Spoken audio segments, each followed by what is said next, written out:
So let's go ahead and give this a name. I'm going to call it results, so we know exactly what we're talking about.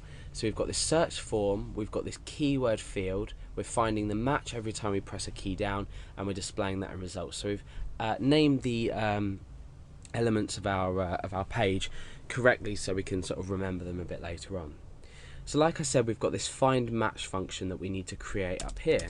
So let's go ahead and open up a script tag, and then go and close our script tag, and the type is obviously text / JavaScript, because Ajax is JavaScript and XML. Okay, so now what we're going to go and do is create our function name, which we've called down here find match, so we can just start a new function. Oh, in the wrong place there. So we can start a new function called find match. It's not going to take any parameters because this function is unique to this field. So we don't need to take any parameters to say, you know, pop it somewhere, or like we did in the example where we created our Ajax code last time. We put two arguments into here to say what file to grab and also where to put the data. So we don't need to do that because we can do that just for the purpose of this search. But you're welcome to modify obviously the find match to suit your website's needs. Okay, so the first thing we need to do is check for a request. So we say if window.xml http request. So remember the case sensitivity of this. We've got capital XML and H and a capital R here. The code inside of here is going to be case sensitive, so be very, very, very careful, or your program may not run correctly.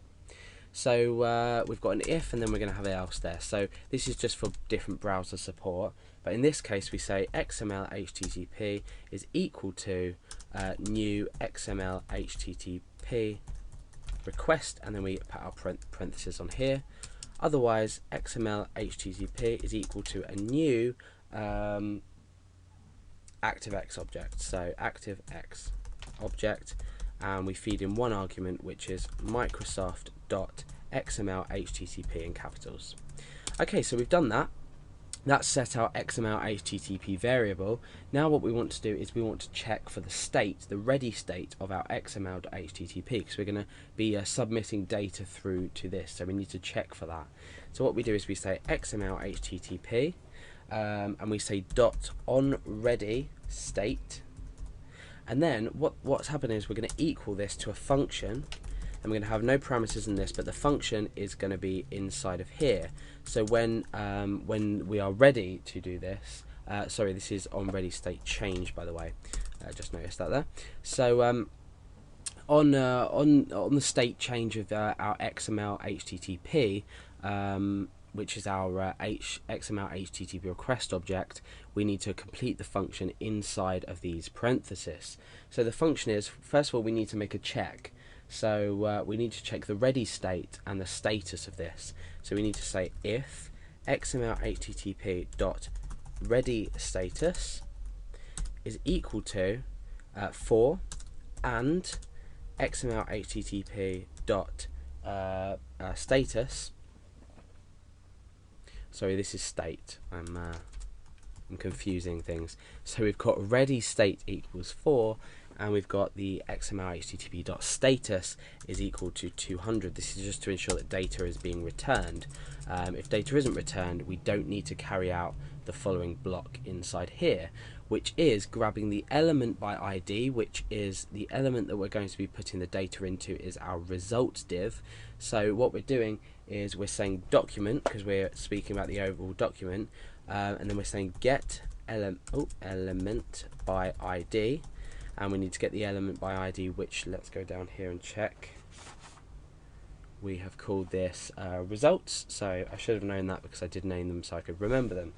Okay, so we need to type in results in here, and then what we need to do is we need to say .inner HTML, and .inner HTML is basically HTML inside of this div. So we're changing this, so we're making that equal to XML HTTP dot and its response value or response text, so the value of the text in response. So XML HTTP dot response text. Okay, so we're done with that for now. Now we need to come down and actually send this data. So we need to test it first because we don't know if our code just around here works at the moment.